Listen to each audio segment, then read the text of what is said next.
$200, a Super Nintendo setup costs twice as much as the old system.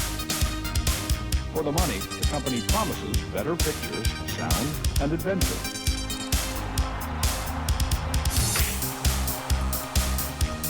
Now you're playing with power, superpower.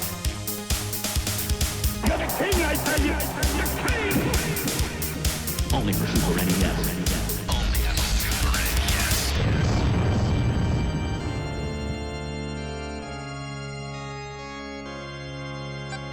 You're listening to the SNES podcast with your host, Soul Blazer.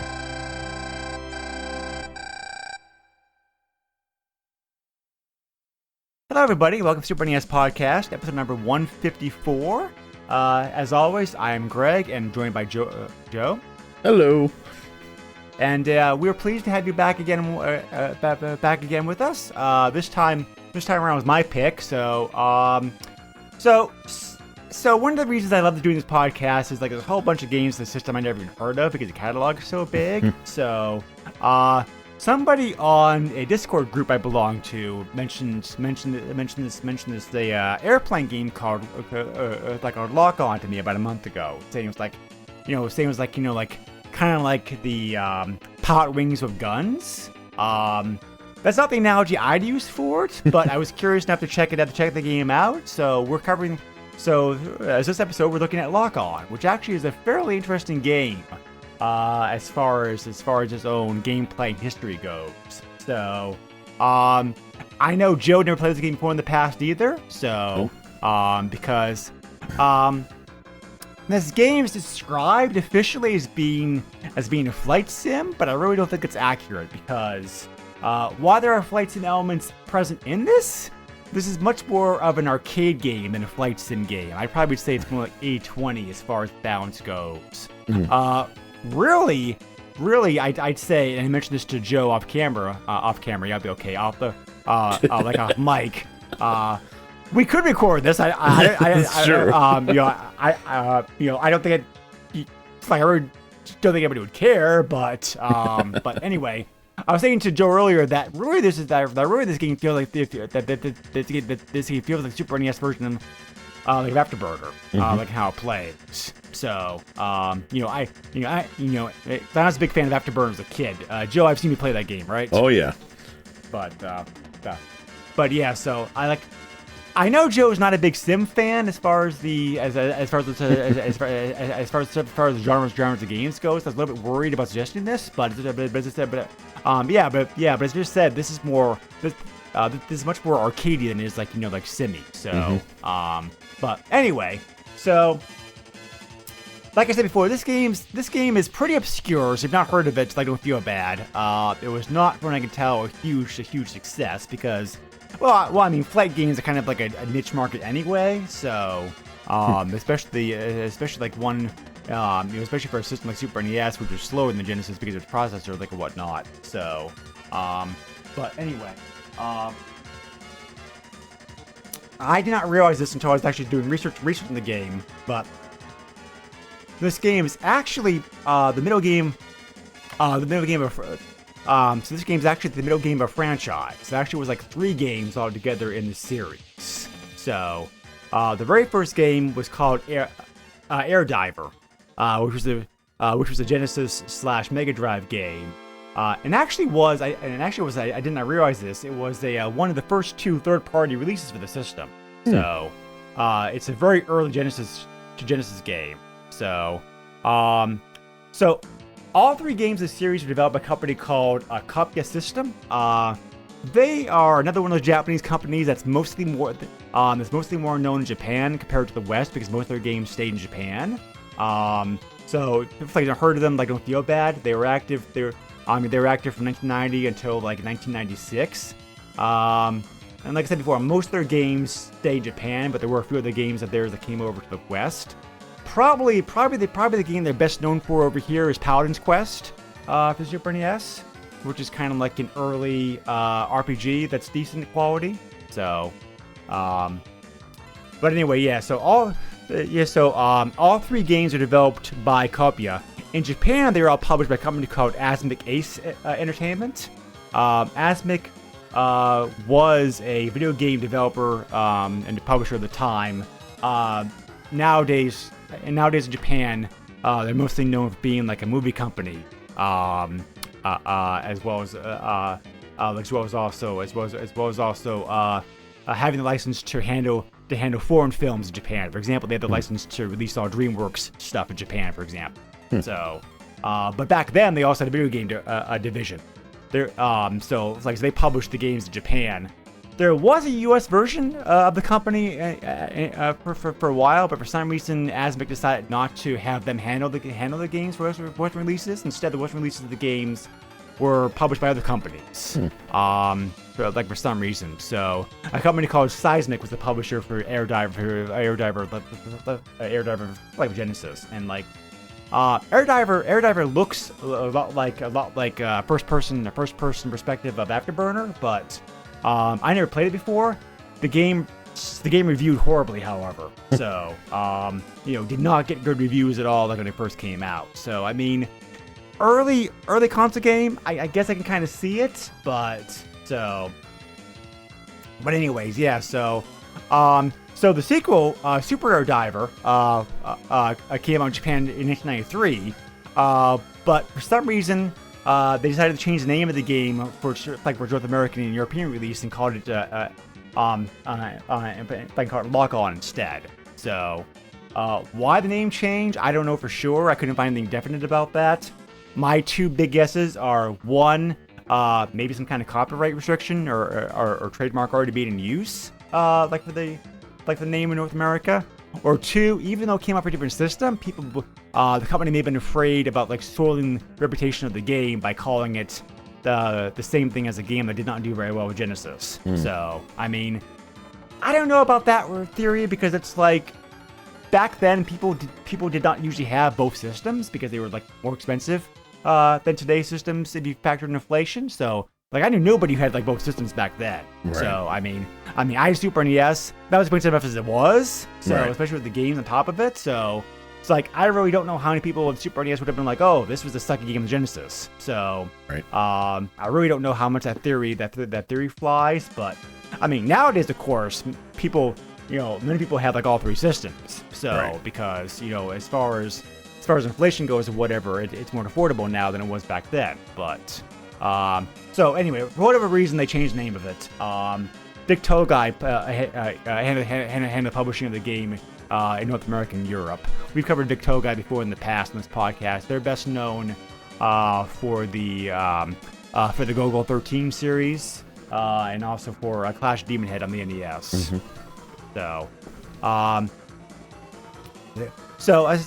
And there was a sequel to this game. The third game in the franchise was Super Air Diver 2. Which came out in 1995. The game was planned for North American release as Lock On 2. It was even advertised as such, but for some reason the game was canceled before that happened. Again, why I don't know. Again, I have two theories.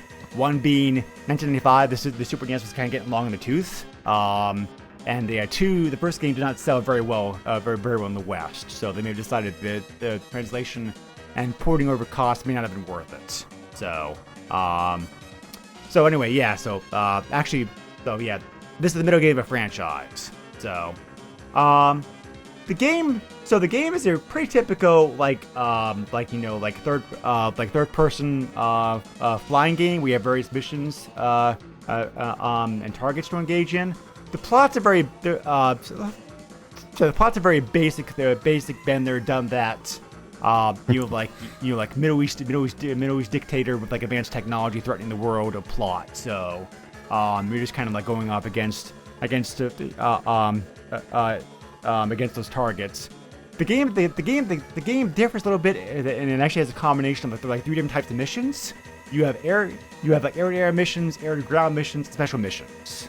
So the air-to-air missions, you're doing dogfights against enemy fighters. So you have a combination of either missiles and guns you can use to shoot them down. So the air-to-ground targets, you're attacking ground-based targets instead. The special missions, there's two special missions we have to catch up and shoot down ICBMs behind, which can be very tricky. The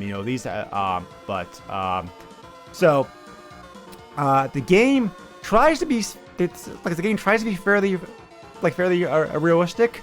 The fighters, the planes you can choose from and the planes you face up against are all like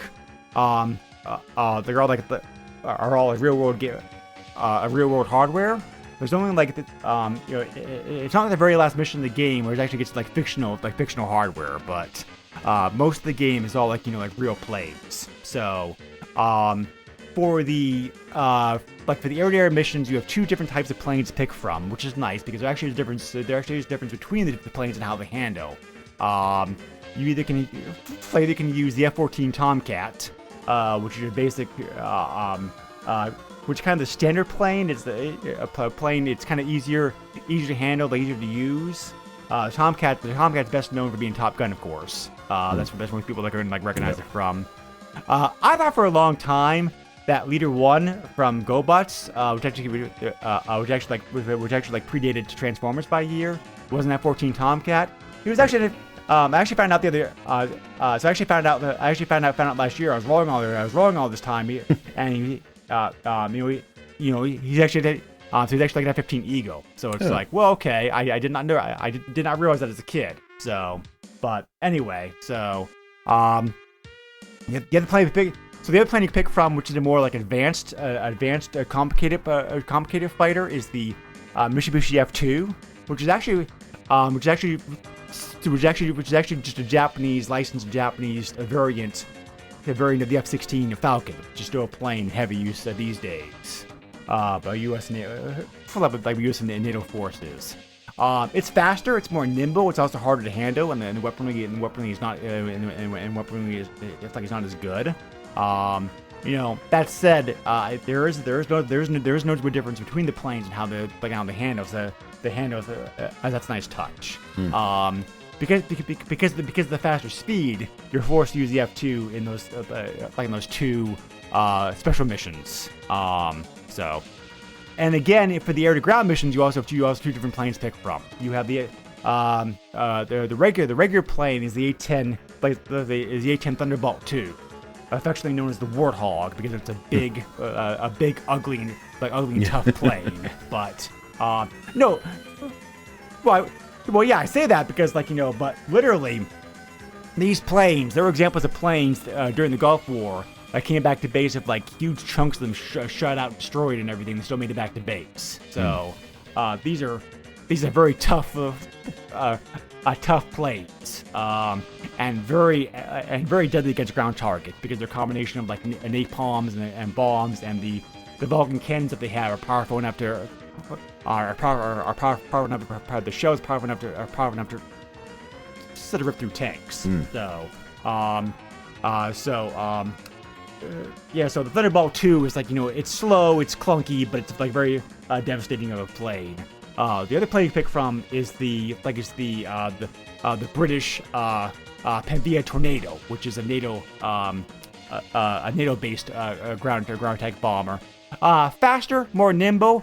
Weaponry is not quite as good, but it's a little bit easier to avoid dart damage and like this plane.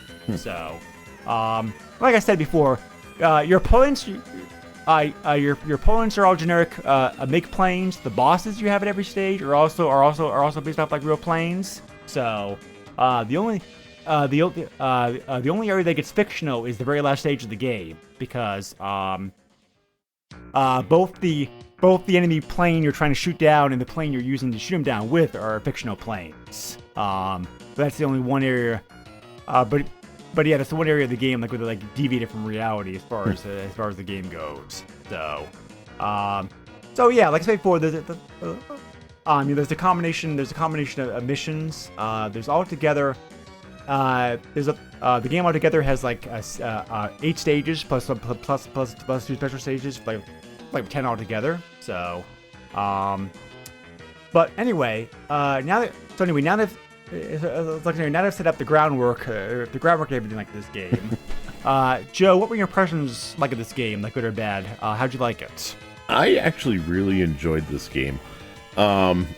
I didn't expect to, because like you said, you had explained it as kind of like a sim game, and as you know, we know, and Greg touched upon, I am not a fan of sim games. But I was actually pleasantly surprised to find out how really arcadey this is. In my playthrough, I don't think I ever ran out of ammunition, whether it be missiles or bombs or whatever. The planes all fly pretty much the same, but they do feel different. It's kind of hard to explain without actually playing it. Graphics are beautiful. I was actually surprised at how nice this game was. I did take some time getting used to enjoying what I was looking at and playing the game. I crashed quite a few times into the Mode 7 cities because I was like trying to maneuver the plane, dogfighting and whatnot, but at the same time I was like, that's really cool. I wonder how close I can get to that before it becomes a pixelated mess, and was like crashing into the city. So yeah, but overall it's a very enjoyable game. Music, I think it kind of fails a little bit. It's serviceable, but it's not anything great. And to be fair, like, when I started playing it, obviously I listened to the in-game music because I wanted to experience the game for what it was. And some of those sound effects are really annoying too, especially like during the mission briefings and whatnot. But I immediately turned on like the Top Gun soundtrack and just jammed out to this game. Flying, listening to Danger Zone, they should have tried to license that. I'm telling you. It just made this game so much better. But yeah, I mean, it's a pretty good game. I enjoyed it, and it was a surprise because, like I said, I really didn't expect it to be as good as it was. Yeah, I never played this game before either. I mean, I do enjoy flight sims quite a bit, but I also really enjoy games like Afterburner, and whatnot, and really, this game does feel like Afterburner, in many ways. It's not quite as fast as Afterburner. But I think that, given the limitations of the processor, I think they did an admirable job of working around it.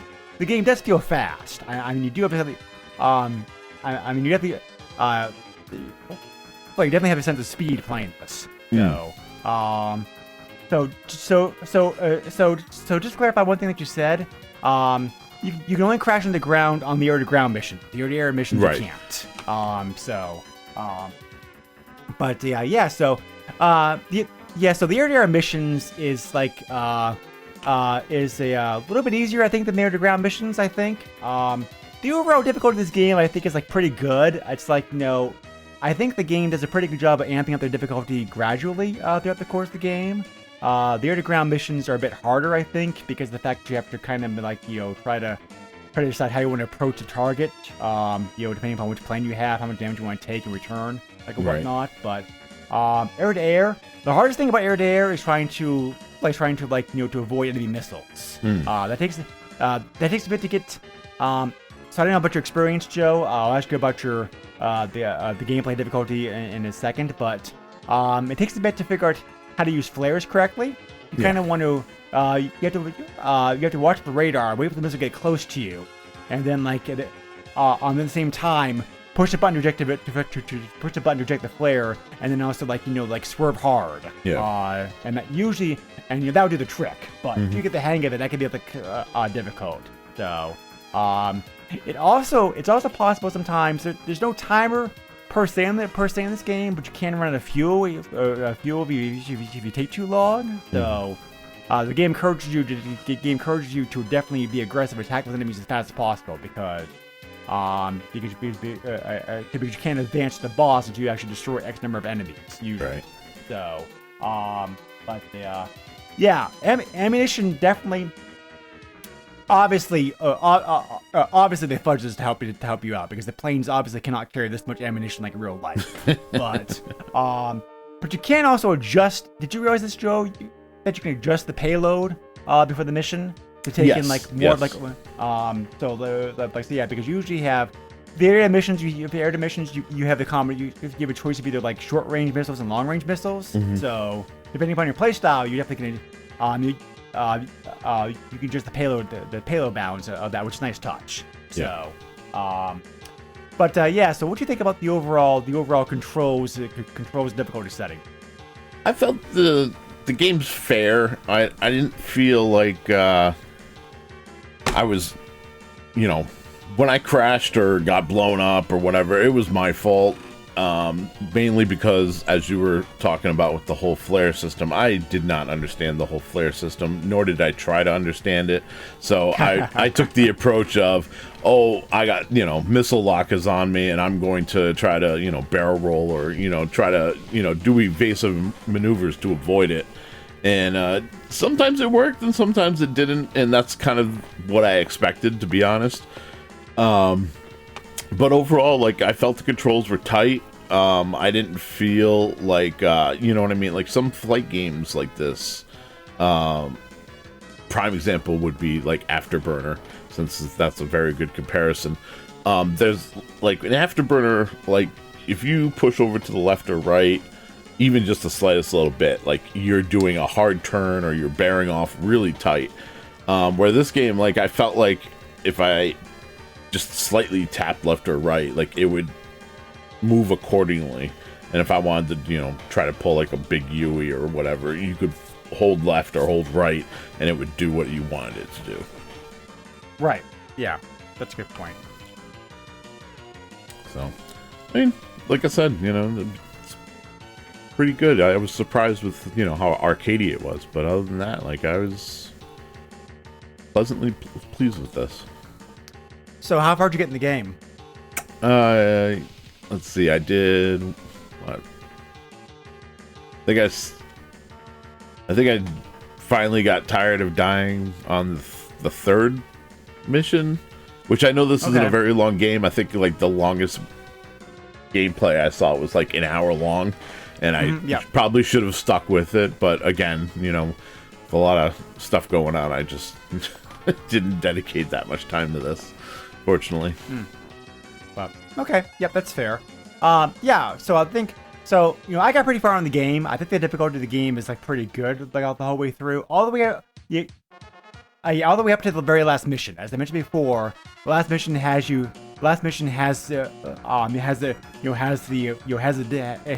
mad guy, the dictator, trying to escape like in a fictional a fictional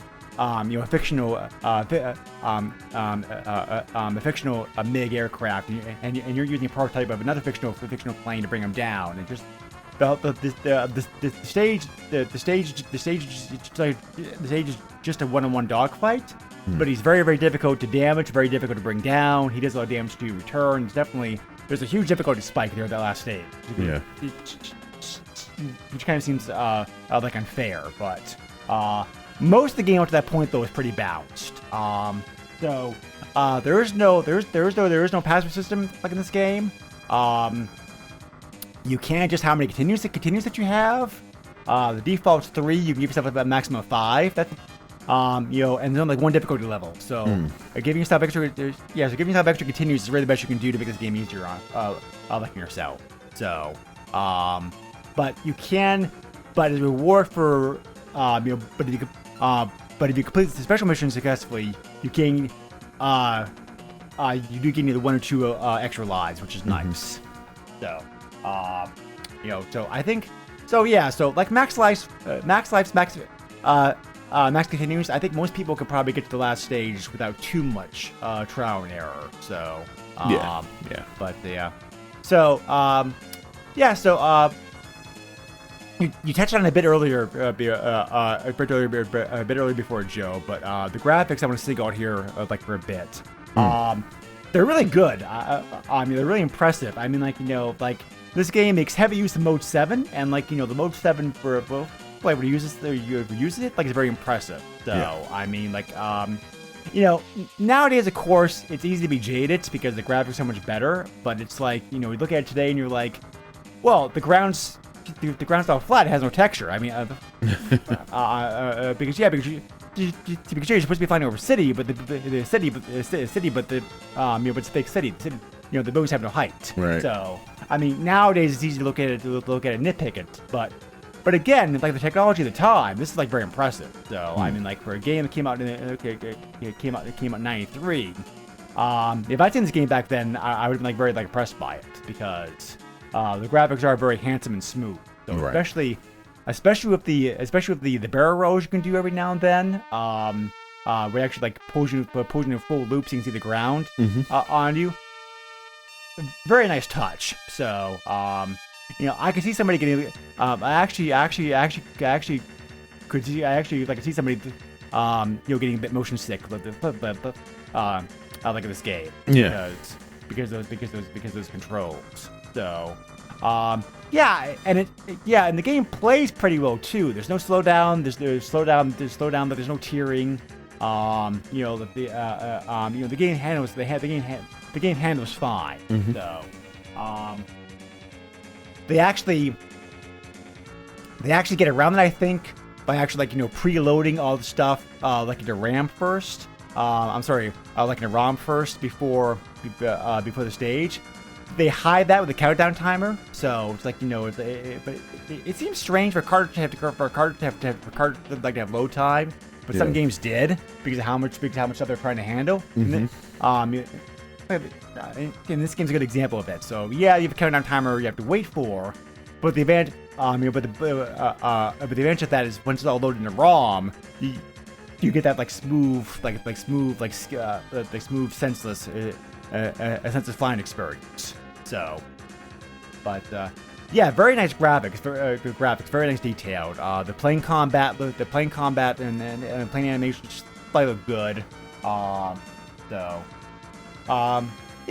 graphics. Yeah, graphics are very nice. Graphics are definitely a high point in this game. So, and definitely Afterburner-ish as far as as far as how it looked too. So, yeah, absolutely. So, you mentioned the music earlier. So I kind of both agree with you and agree with you, don't agree with you, as far as soundtrack goes. The soundtrack of this game, I think is good. I think it's a very appropriate, fitting, rock-based soundtrack. That fits in, fits in very well for air combat. The main problem with it is that you're so busy shooting, flying, dodging, you really don't have attention you really don't have a chance to listen to it. Right, because there's background noise. There's so much going on that you really don't have a chance to really focus on. So yeah, that's fair. But I mean, if you listen to the soundtrack separately, I think it's very, so I think it's a very good soundtrack. So, but the problem is that it's not like some games. The soundtrack is you're able to enjoy it more but because this game is so fast paced. I think it just it's very easy. It's very easy for it to blend in the background. You're not even really hear it, especially the sound effects. I agree the sound effects are a bit annoying. But because the sound effects kind of between the sound effects and the gameplay, you really don't have a chance to listen to music at all. So yeah. Anyway, the game's pretty easy to pick up and play, all the manual, whatnot. It's not. Like I said before, this game really did not get too much attention when it came out. So probably most people out there have not played it. So if you're a fan of shoot 'em up games, or if you're a fan of flying games, by all means check this out. So absolutely, because it definitely I wouldn't go so far as to call it a hidden gem, but it's definitely a very pleasant surprise. So it's pretty good. It's pretty unique on the system too. As I mentioned before, I think this is one of the only flying games available, flying games available on the system. So it's pretty unique too because of that perspective. So so by all means, if you enjoyed this kind of if you enjoyed this kind of game, by all means check it out. So yeah, absolutely. you have any final thoughts or anything else you want to touch on before we move on, Joe? No, but this is definitely, I would recommend this. Absolutely. People should definitely check it out and play it. And I'm sure we're about to get to how accessible it is to people. Yeah, I mean, as far as, quote unquote flight sims, flight arcade, whatever, I really enjoyed this. And, this is not my bag. So for having some praise from me, that's pretty, it's a good game. Okay. So there are some cheat codes in this game to make it a bit easier for you if you want to. You could have shared that with me. It's also freely available, like online. So, So you're just saying I'm lazy. I gotcha. So there's 3 codes available in this game. One of them gives you 99 missiles, flares, and guns in case you need it. The second code gives you all weapons at max instead, if that's not good enough for you. Or there's also an invincibility code as well to make you invulnerable to damage. So, so all those codes are button pushes that you use either on the title screen or when the game's actually playing. So, so the game's not easy enough for you. You can use those codes to help you out, sure. So, yeah, and as I mentioned earlier, I think those first 2 codes are kind of worthless, but the invincibility code would actually come in handy. Right. So, I mentioned this game had a sequel that came out in Japan only. I played that game for a little bit. It's very, very similar to this game. A few differences. The graphics are a bit better. The missions are a bit different. You only have 2 planes to pick from in that one instead. The F-15 Strike Eagle, like the Mirage 2000. So it's very similar. It's hard to say that game's better or not compared to Lock On, but definitely, it looks and plays a bit better for sure. But I think I think it's just a matter of personal preference. So, I like the fact that the HUD is on the bottom and not the top. Oh, okay, yeah. So, that was the one change I saw between the 2 that I liked. personal preference. I mean, I really don't mind it being on the top. So, right. But so. You also, I also forgot to mention, you also can invert the controls for this game if you want to, because most flight games up is down, down's up. But you can change that if you want to. So, I never did, but it's there for an option if you, it's there for an option if you want to. So, reviews of this game. Not a lot of reviews of the game, but the reviews of the game that I could find, whether they were contemporary or modern, are pretty consistent. The game gets moderate to high marks, pretty much across the board. Most people play this game they really like it. The game, like I said before, the game's not really a cult favorite, but there definitely is a group of people who definitely enjoyed a group of people who definitely enjoyed this game. I think it's a great game of the system. So it definitely has its fans out there for it. It's very ambitious. I don't think all the things that they tried to do in this game worked. That they worked as well as it could have.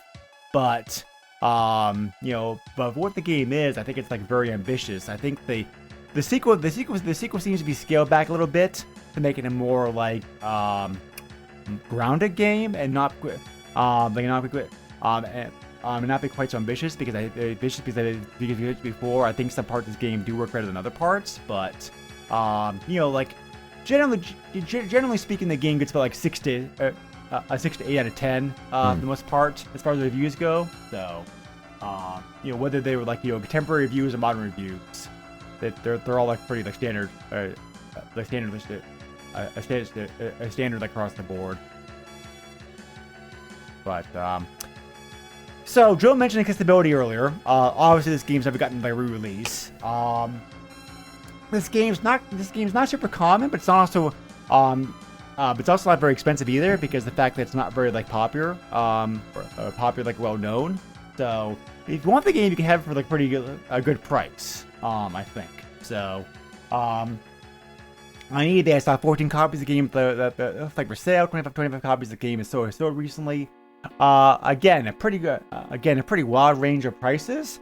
Card Anywhere. These prices include shipping, soda prices. Card Anywhere sold recently anywhere from like $10 to $40. So, CIB about the same. A beat-up copy of the game, CIB was about $15. A mint complete copy of the game sold for like $30. So, again, wide range of prices. And Rui, this is like I think because the fact the game is kind of unpopular. This is this is one of those rare cases where a CIB copy can only cost you like $2 more if you want to get one that way. So, because usually there's big difference in prices, but not for this game. So, right. But anyway, yeah. So definitely like a so I wouldn't call it a hidden gem. I probably would say like definitely a very underrated game, sure. So if you like me or enjoy this kind of game and never heard of it, definitely worth checking out because it's definitely a game you can have some like fun with. Yeah, absolutely. And it's also a pretty good example for how the system can stack up to Genesis as far as like the graphics speed as well too, I think. Yeah. So anyway, I don't think I have anything else to say about this game. I think that pretty much sums everything up. So I want to thank the anonymous person on Discord who made the suggestion for this game. I disagree about it. So I strongly disagree. So I strongly disagree with this game being more like Power Wings, it's more like Afterburner. but having said that, Power Wings is fun too, like for its own merits. Power Wings is still like a fun game to play today, I think. So but anyway, so we thank you as always listening to the podcast. If you have any questions, feedback, comments, suggestions, you can always leave it. You can always contact us on the Facebook group, or you can also send me an email if you want to. That email is the SNESpodcast@yahoo.com. We are working to bring up some guest hosts as promised for the episodes coming up, so stay tuned. Those plans are in the works. A lot of people who've been on the podcast in the past will be joining us again. Joe, how can someone reach you if they want to? Best place to get me is on Twitter at JOESUX30.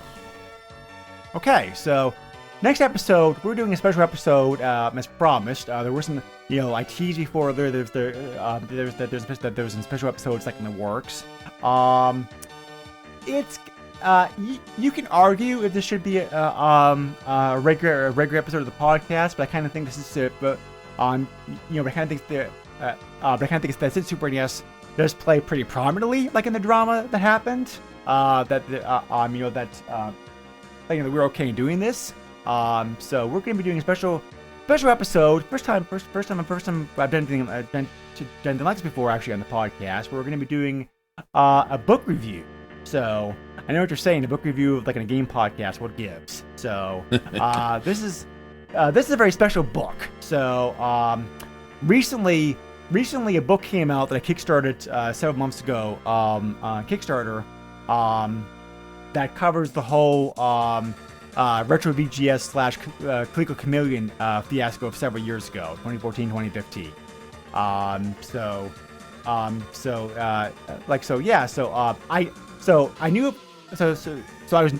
knew about this, like what was going on. I was definitely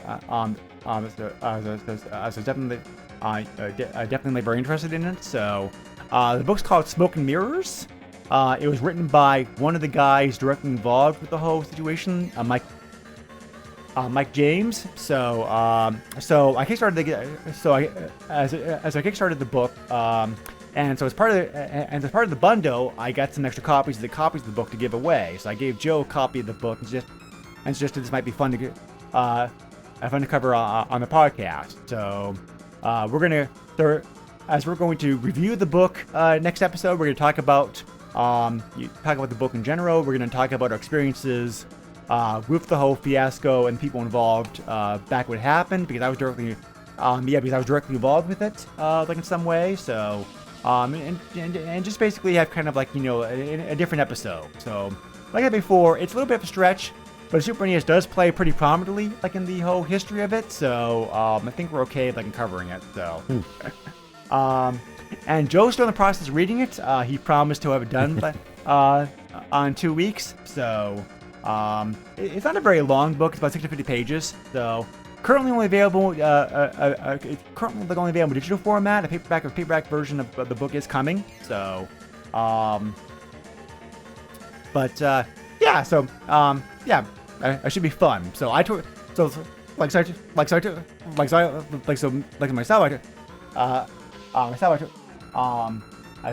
the book like in 3 days because I really enjoyed reading it. So, and anybody else also interested? Somebody else who's also pretty heavily involved in the situation back then. Willie, who does a whole bunch of podcasts and also does a great YouTube channel. He also did a video a couple weeks ago, like a review about the book and his thoughts about it. So if you want some other perspective on it, you definitely could. I definitely could check that out as well too. So, but anyway, so look forward to that next time. Thank you again, everybody, for listening to the podcast as always, and take care. Hope this finds you good health, and stay safe, everybody. Goodbye. Nintendo controls 80% of the video market. But no matter how you play the game, or which game you play, things definitely have come a long way since Pac-Man. Now you're playing with power. Deep power.